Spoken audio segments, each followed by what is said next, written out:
Hello everyone, how are you all? कैसे हैं आप सब? इस पार्ट में हम इकोनॉमिक्स का एक इंपॉर्टेंट टॉपिक गवर्नमेंट बजट पे चर्चा करेंगे। सबसे पहले बात करते हैं कि गवर्नमेंट बजट होता क्या है, जिसमें सबसे पहले हमको समझना होगा कि बजट क्या होता है। बजट एक स्टेटमेंट होता है जिसमें आने वाला समय के लिए हम एक स्टेटमेंट तैयार करते हैं। क्या? तो जो हमारे पास इनकम होता है, जो हमारे पास आय है, उसके बेस पे कि हमारे पास इतना समय में इतना आय आने वाला है, उसके आधार पे हम प्री प्लानिंग करते हैं, एक स्टेटमेंट तैयार करते हैं कि उस जो आने वाला हमारे पास जो इनकम है उसको किस प्रकार से एक्सपेंड करेंगे, किस प्रकार से खर्च करेंगे। तो जो हमारा वो स्टेटमेंट होता है वही कहलाता है हमारा बजट। अब बात करते हैं गवर्नमेंट बजट की। तो गवर्नमेंट भी हर एक फाइनेंशियल ईयर के लिए एक बजट तैयार करती है, ताकि एक ईयर के लिए वो अपने जितनी भी रिवेन्यू है उसको किस प्रकार से एक्सपेंड करना है उसके लिए एक प्री प्लानिंग कर सके, जिसको हम कहते हैं गवर्नमेंट बजट। गवर्नमेंट बजट में होता क्या है कि जो सरकार है, गवर्नमेंट जो होती है, उसके पास जो रिवेन्यू आता है, जो राजस्व आता है, उसको वो किस प्रकार से एक्सपेंड करेगी उसके बारे में एक स्टेटमेंट तैयार करती है। तो सबसे पहले कि अगर बात करें तो सरकार के पास बहुत सारे रिवेन्यू आते हैं, बहुत सेक्टर से रिवेन्यू आते हैं जो उसका इनकम का सोर्स होता है, जिसमें से अगर बात करें तो उसके जो गवर्नमेंट सेक्टर होते हैं उससे तो रिवेन्यू उसको आ रहा है। उसके साथ साथ अगर बात करें तो कई जो टैक्सेज जो लगते हैं, जैसे डायरेक्ट टैक्स जो होता है, जो इनकम टैक्स हो गया, इनडायरेक्ट टैक्सेज हो गए जिसमें प्रोडक्शन टैक्स हो गया, सेलिंग टैक्स हो गया, बहुत तरह के टैक्सेज जो लगते हैं उससे आ गया। उसके साथ साथ कई गवर्नमेंट ने कई सेक्टरों को जो है कुछ को प्राइवेट के अंडर में दे दिया है, जिससे कि उसको कुछ पैसे आते हैं। एक कई तरह के सोर्स हैं गवर्नमेंट के पास पैसा आने का, और इन सभी सोर्स से गवर्नमेंट के पास एक ईयर में जो पैसा रिवेन्यू जो जाता है, राजस्व जो जाता है, उसके लिए गवर्नमेंट एक प्री प्लानिंग करती है, एक स्टेटमेंट तैयार करती है कि आने वाला समय में जितना हमारे पास आने वाला है, जो रिवेन्यू आने वाला है, उसको हम किस प्रकार से स्पेंड करेंगे, किस प्रकार से कहाँ कहाँ पे उसको जो है हम खर्च करेंगे। तो इसी को जो है, इसी स्टेटमेंट को एक एस्टिमेट निकाला जाता है, एस्टिमेट किया जाता है कि हमको किस प्रकार से एक फाइनेंशियल ईयर में किस प्रकार से हमको जो है एक्सपेंडिचर और रिवेन्यू को मेंटेन करना है। उसी को हम कहते हैं गवर्नमेंट बजट। गवर्नमेंट बजट की अगर हम बात करें तो सेंटर में हमारा जो यूनियन है, वहाँ पे जो प्रेसिडेंट हमारे होते हैं, उनके कहने पे जो वहाँ का जो फाइनेंस मिनिस्टर होते हैं, वित्त मंत्री जो होते हैं, वो जो है गवर्नमेंट बजट जो है पार्लियामेंट में जो है पेश करते हैं। और जिसमें अगर हम बात करें तो उसमें एक फाइनेंशियल ईयर के लिए उसको पेश किया जाता है, जिसकी अगर हम बात करें तो इंडियन कॉन्स्टिट्यूशन के आर्टिकल 112 में जो है पार्लियामेंट के जो है बजट के बारे में बताया गया है, जो कि हर ईयर जो है एक एनुअल फाइनेंशियल स्टेटमेंट जो है पार्लियामेंट में पेश किया जाता है वित्त मंत्री के द्वारा, फाइनेंस मिनिस्टर के द्वारा। उसी के साथ साथ अगर हम स्टेट में देखें तो स्टेट गवर्नमेंट में भी जो है स्टेट गवर्नमेंट हर ईयर जो है एक फाइनेंशियल ईयर के लिए आर्टिकल 202 के तहत जो है उसको एक एनुअल फाइनेंशियल स्टेटमेंट जो है वो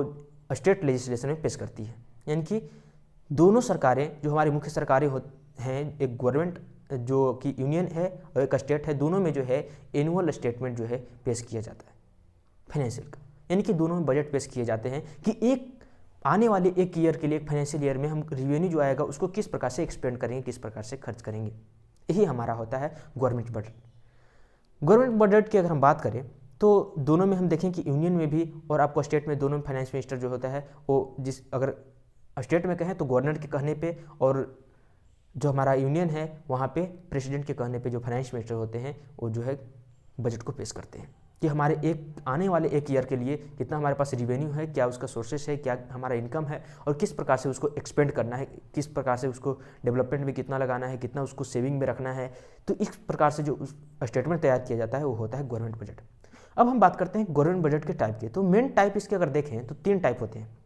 जिसमें सबसे पहला हमारा आता है बैलेंस्ड बजट। बैलेंस्ड बजट में क्या होता है कि जो हमारे रेवेन्यू होते हैं गवर्नमेंट के और जो एक्सपेंडिचर है,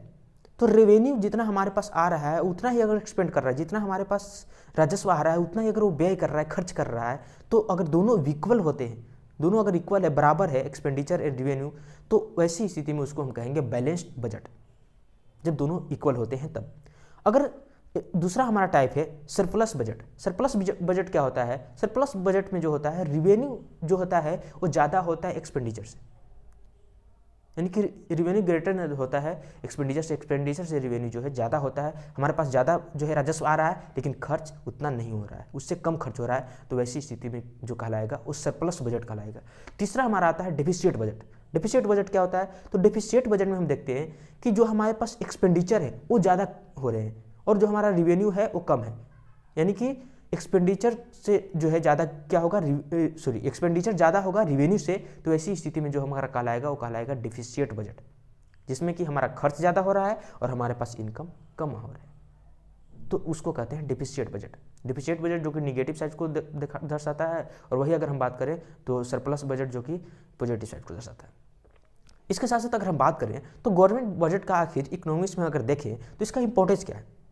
तो इसके कुछ महत्वपूर्ण इंपॉर्टेंस देखने को मिलते हैं। सबसे पहला अगर हम बात करें तो ये इकोनॉमिक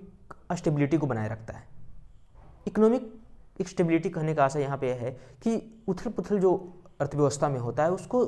मेंटेन करके रखता है, ना ज़्यादा जो है इन्फ्लेशन को ज़्यादा नहीं बढ़ने देता है, ना ज़्यादा डिफ्लेशन भी होने देता है। उसके साथ साथ अनेक प्रकार के इकोनॉमिकल जो चेंजेज होते हैं उसको जो है एक मेंटेन करके रखने का काम करता है बजट हमारा। उसके साथ साथ अगर हम बात करें तो गवर्नमेंट जो अगर हमारा इकोनॉमिक डेवलपमेंट है, इकोनॉमिक ग्रोथ है, उसमें जो है हेल्प बहुत ज़्यादा करता है, क्योंकि हमको पहले से तैयार कर लेते हैं, उसके बेस पे अगर हम काम करते हैं, प्लानिंग करके काम करते हैं तो बेस्ट होता है बिना प्लानिंग के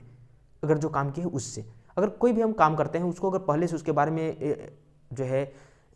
उसके बारे में अध्ययन कर लेते हैं, उसके बारे में जान लेते हैं, उसके बारे में डाटा तैयार कर लेते हैं, स्टेटमेंट तैयार कर लेते हैं और उसके बेस पे उसके अनुसार फिर हम आगे काम करते हैं तो बेस्ट होता है। और एक डायरेक्ट किया गया काम उतना अच्छा नहीं हो सकता है, तो उसके लिए जो बजट है कहीं ना कहीं हमारे इकोनॉमिक ग्रोथ में और डेवलपमेंट में बहुत ज़्यादा हेल्प करता है। तीसरा हम अगर बात करें तो जो हमारे सैलरी और वेल्थ होते हैं उसको जो इक्वली डिस्ट्रीब्यूशन में भी जो हेल्प करता है। उसके साथ साथ हम अगर देखें तो जो हमारे पास रिसोर्सेज हैं तो रिसोर्सेज का सही यूटिलाइजेशन होता है ताकि वेस्टेज कम होते हैं इसमें, क्योंकि हमारे पहले ही से डिसाइड रहता है कि इस प्रकार के रिसोर्स को हमको यहाँ पे इतना जो है यूज करना है, कहाँ पे हमको जो है डैम बनाना है, कहाँ पे हाईवे बनाना है, कहाँ पे किस प्रकार से जो है नदी के सफाई में कितना पैसा लगाना है, हर चीज़ को जो है एक पहले से तय किया हुआ रहता है, ताकि उससे हमको पता रहता है कि हमको इतना एक साल में इतना हमारे पास रिवेन्यू आने वाले हैं, इतना एक्सपेंडिचर होने वाले हैं, तो उसको जो उसके अनुसार से जो उसको लगभग में उसको मेंटेन करके चला जाता है, जिससे कि जो हमारे रिसोर्सेज हैं उसका वेस्टेज कम होते हैं। तो इस प्रकार से और अन्य कई भी इसकी इंपॉर्टेंस हैं जिसके आप कमेंट में लिखकर जरूर बताएं। तो इस प्रकार से हम देखें कि गवर्नमेंट बजट होता क्या है और गवर्नमेंट के पास रिसोर्स क्या होते हैं, उसके इनकम का यानी कि रिवेन्यू आने का, और उसके साथ साथ एक्सपेंडिचर में जो है किस प्रकार से उसको लगाता है, यानी कि गवर्नमेंट बजट होता क्या है, उसके टाइप और उसकी इंपॉर्टेंस क्या है। तो इस पार्ट के लिए इतना ही, मिलते हैं एक नए पार्ट में फिर से। धन्यवाद।